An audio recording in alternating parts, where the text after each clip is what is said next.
हाँ, बृहस्पति खाना नंबर 1 में ले लीजिए। ये 1 से 12 में इकट्ठे एक एक बार पहले फास्ट करवा दें या सारे ग्रह पहले घर में हाँ बृहस्पति राजगुरु का हाँ, है। आप फास्ट करवाते हैं। हाँ, फिर एक एक करके कर देंगे बाद में।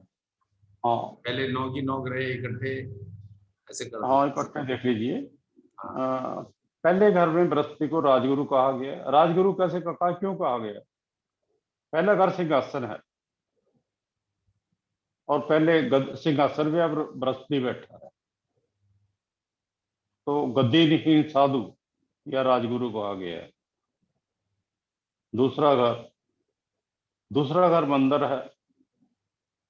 मंदिर का मालिक बृहस्पति या वहां का जो धर्मगुरु है, इसलिए दूसरे घर का बृहस्पति धर्मगुरु कहा गया है। आगे तीसरे घर में बृहस्पति मंगल के पक्के घर में चला गया। तो यहाँ पे बृहस्पति को गरजा हुआ शेर कहा गया। यानी बृहस्पति शेर तो है ही, एक नर शेर, अब वो गरजता हुआ मंगल के कारण। चौथे घर में बृहस्पति चंद्र के घर में, चंद्र का दोस्त है, एक हिस्सा भी है चंद्र का मौसमी ग्रहों के। तो बाग बगीचों का मालक, यहाँ पे विक्रमादित्य का सिंहासन 32 भी कहा गया है बृहस्पति को। पांचवें घर बृहस्पति इंसानी सिफतों, इज्जत आबरू का मालक, लेकिन गुस्से वाला। जला हुआ बांस कहा गया बृहस्पति को यहाँ पे। गुस्सा क्यों? ये सूरज का घर है, सूरज की गर्मी के कारण, पर गुस्सा जायज चीजों पर होता है। छठा घर बृहस्पति मुफ्त और साधु, मगर साधु स्वभाव का होता है, मगर साधु स्वभाव का होता है। छठा घर केतु का है। केतु वहां नीच है, घर घर भटकता है, इसलिए बृहस्पति केतु के घर आया तो केतु की तरह ही बिहेव करना पड़ेगा इसको। इसके मुफ्त और साधु, मांगने वाला साधु कहा गया यहाँ पे। सातवें घर में बृहस्पति गृहस्थी में फंसा हुआ साधु, संतान की ओर से दुखी, यानी ऐसा व्यक्ति जो गृहस्थ का सुख भोगने पर मजबूर है जबरदस्ती में, साधु इंसान। आठवें घर का बृहस्पति, इस घर का बृहस्पति यानी उसके पास गैबी ताकत होती है, अजीब तरह की सिफतें होती हैं। कब्रिस्तान है, वहां पे बैठा हुआ साधु। नौवें घर का बृहस्पति ये बाप और पूरा खानदान को बताता है, तो सुनहरी खानदान का बृहस्पति की कारक जो मेटल है, धातु है, सोना है, इसलिए सुनहरी खानदान।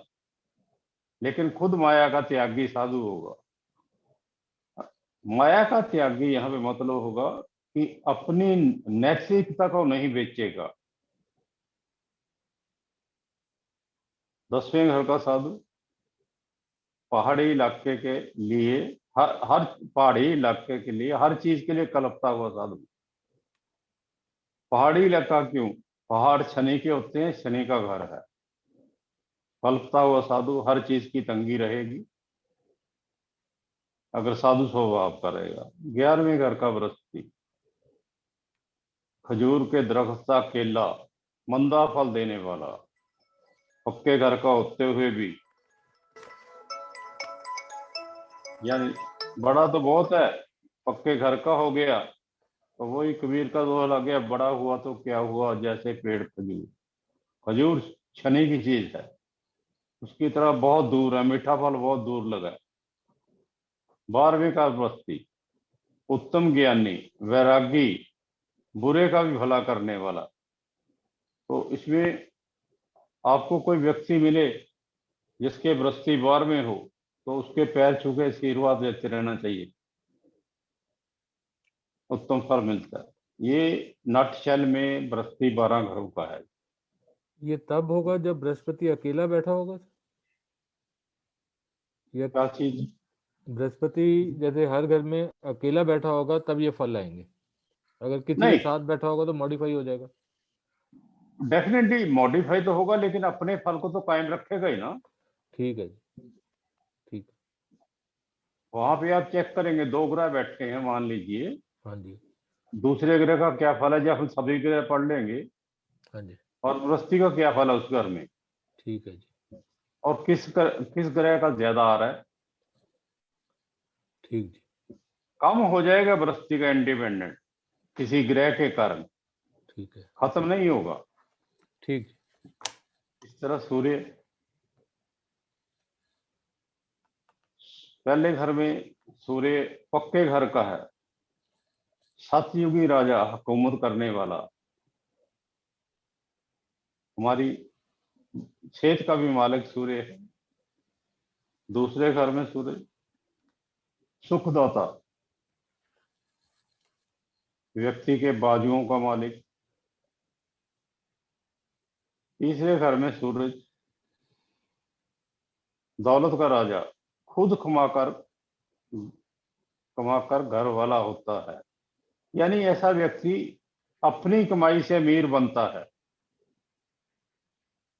इस घर का सूरज हर तरह से, इस घर में आमतौर पे हर ग्रह नेक हुआ करता है, जब तक कि किसी और ग्रह के कारण खराब ना हो रहा हो। चौथे घर में सूरज दूसरों के लिए जोड़ जोड़, यानी धन इकट्ठा करने वाला होता है, रेशम का कीड़ा जो सारी जिंदगी रेशम बुनता रहता है और उसी के अंदर खत्म हो जाता है। पांचवें घर में सूरज पारिवारिक उन्नति का मालिक, लेकिन ईर्ष्या से भरा हुआ, अगर ईर्ष्या ना करे तो सूरज अति उत्तम।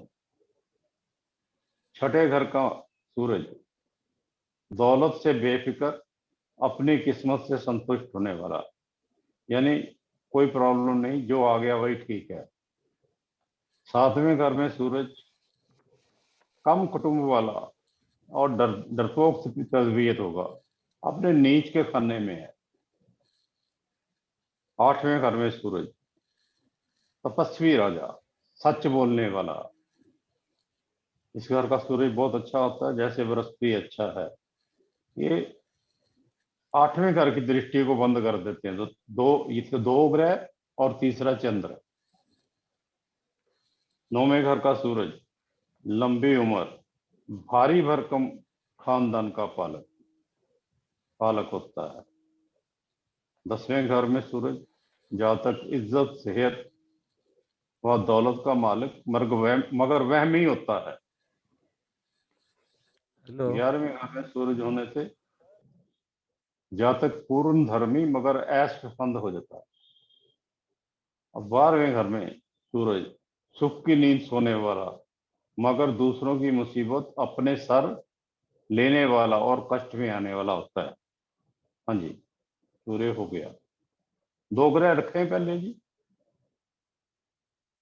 या ये 12 के 12 करने हैं? हाँ जी बंसल साहब, ये 12 के 12 कर दें शॉर्ट में? सभी निपटा लीजिए। ठीक है, मैं कर रहा हूँ। चंद्रमा पहले घर में,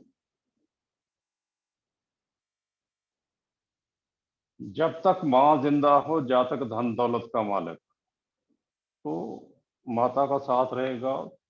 चंद्रमा पैसा, चालू पैसा जितना भी है वो चंद्रमा का है, धन दौलत का मालिक। दूसरे घर में चंद्रमा, उच्च का चंद्रमा होता है, खुद पैदा की हुई माया।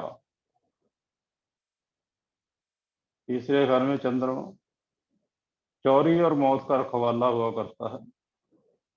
तीसरे घर में चंद्र हो, चोरी नहीं होती और लंबी उम्र देता है, उम्र का फरिश्ता जिससे मौत भी डरे।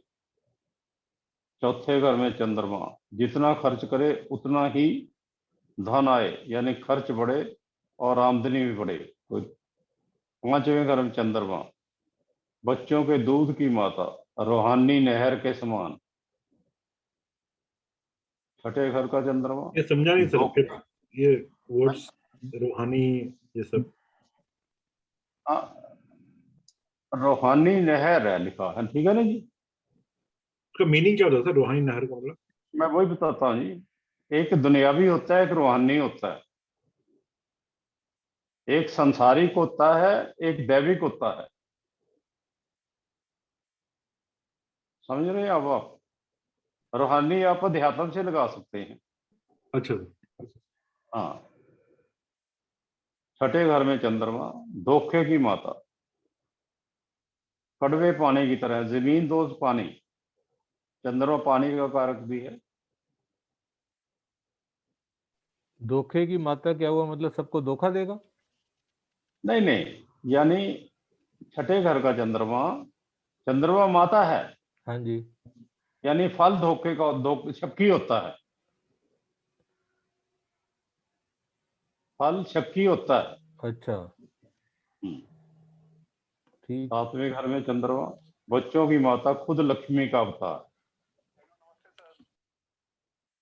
आठवें घर में चंद्रमा मुर्दा माता, जो किसी को सुख ना दे, जला हुआ दूध की तरह होता है। मुर्दा माता की माता, यह चंद्रमा नीच का है इस घर में। उम्र के लिए बिल्कुल नेक होता है, बाकी हर चीज के लिए मंदा होता है। मुर्दा माता लफ्ज जो किया है, ये आप इसको समझने की कोशिश कीजिए। मुर्दा माता यानी चंद्रमा यहाँ मरा हुआ है, माता के ऊपर कोई असर नहीं है, लेकिन चंद्रमा मरा हुआ है। नौवें घर में चंद्रमा घड़े बराबर मोती, दुखियों का रक्षक, समुद्र की तरह होता है, यानी हर तरह से सुख। यहाँ का चंद्र बहुत बढ़िया होता आठवें है। घर में चंद्रमा मरा हुआ है तो इससे क्या होता है? बेसिकली चंद्रमा धन दौलत का भी कारक है, हाँ जी। जो चालू मनी है। जी। चंद्रमा इस विद्या का कारक भी है, जो हम पढ़ाई जी। करते हैं। जी। तो इन दोनों चीजों को कम कर देता है, लेकिन आयु को लंबा करता है। ठीक। नौवें का हो गया 10वें घर में चंद्रमा, आंख रूपी जहरीला पौधा, जहरीले पानी की तरह होता है। शनि है, शनि हर जहर का कारक है, शनि का असर जाएगा। 11वें घर में चंद्र, कोई फायदा नहीं, शून्य, ना के बराबर, सिफर कहा गया है यहाँ का चंद्रमा, शून्य, दादी पोते को तरसे।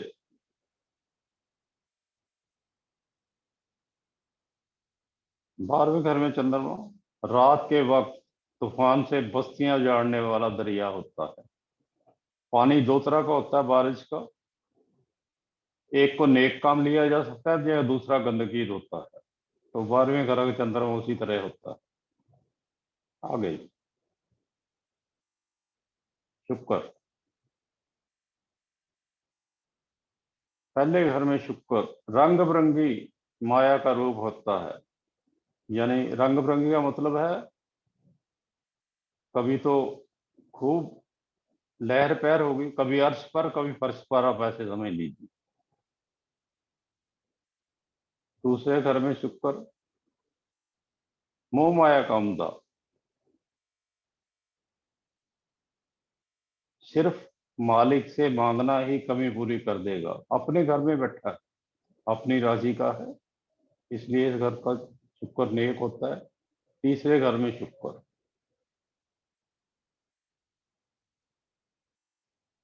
तीसरे घर का शुक्र औरत की इज्जत करने से लाभ होता है, यानी इस घर में शुक्र जो होता है ना, वो औरत भी मर्द की तरह होती है। चौथे घर में शुक्र खुशकी का सफर, ऐश का फल बुरा होता है। जो हम अपने देश में सफर करते हैं, रेल से, बस से, कार से, वो सफर शुक्र के अंतर्गत आता है। 5वें घर में शुक्र बच्चों से भरा घर परिवार। छठे घर में शुक्र, यहाँ पे यानी कि आदमी को उल्टा सीधा काम भी करते हैं तो परमात्मा खुद ही उसको ठीक कर देता है गलती हो जाने पर। सातवें घर में शुक्र, अकेला तो नेक, यानी अकेला अपने पक्के घर का नेक होगा, किसी ग्रह के साथ होगा वैसा ही प्रभाव दे देगा। आठवें घर में शुक्र, जली हुई मिट्टी, चंडाल औरत की तरह होता है। आठवां घर मंगल पद का घर है, शुक्र वो जब भी वहां जाएगा तो मंदा फल होगा। नौवें घर में शुक्र, मिट्टी की काली आंधी की तरह होता है, यह भी मंगल पद का प्रभाव देता है, शुक्र अकेला बैठा। 10वें घर में शुक्र, काल्पनिक संसार में रहने वाला, यानी शेख के अनुसार शनि के अनुसार चलेगा। शनि नेक तो शुक्र धर्म मूर्त है। 11वें घर में शुक्र, हसीन मर्द या औरत, माया के लिए घूमता हुआ लट्टू। 12वें घर में शुक्र, पूर्ण रूप से देवी यानी भव साकर से पार कराने वाली गाय। 12वें घर का शुक्र उच्च का होता है, गाय शुक्र की चीज है, यानी भव सागर से पार कराने वाला शुक्र होता है। यहाँ चलिए जी।